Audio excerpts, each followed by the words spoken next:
Story time of me moving to Toronto without a job and only $3,000 in my savings account and also 30 grand in student debt.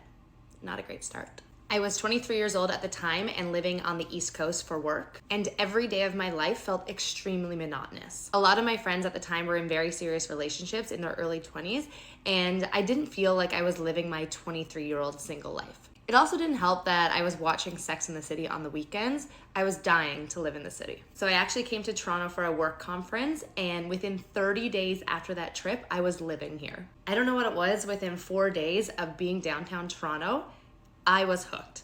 And I flew back to the East Coast, sold everything I owned just to put some kind of money in the bank because I couldn't even wait to actually find a job. I ended up finding a roommate on Kijiji or Facebook Marketplace. I'm still friends with her to this day, which is awesome. But in hindsight, I'm thinking, why didn't anyone stop me? There was nothing about this plan that made sense. I moved to the city quite late into the year, and it was only about 6 weeks before Christmas holidays were gonna begin. So I didn't have much time to even find a job. But as we know, even back then, Toronto was very expensive, and I had to work the most random jobs to pay rent. It also didn't help that I like to enjoy things, and I was buying $10, $15 juices every day, and I didn't have a job. So stupid. Some of the jobs I did were brand ambassador work. I modeled jewelry for a girl just to get cash.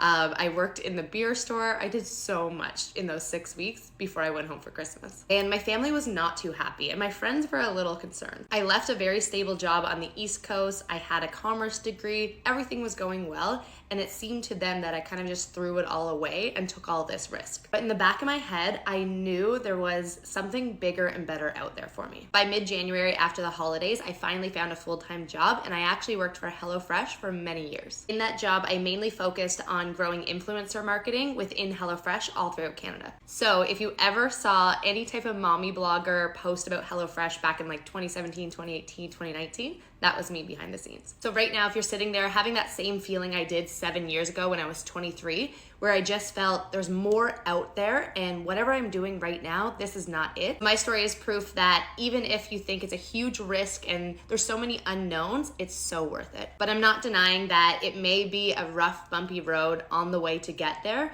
but I'm telling you, at the end, it's all gonna make sense.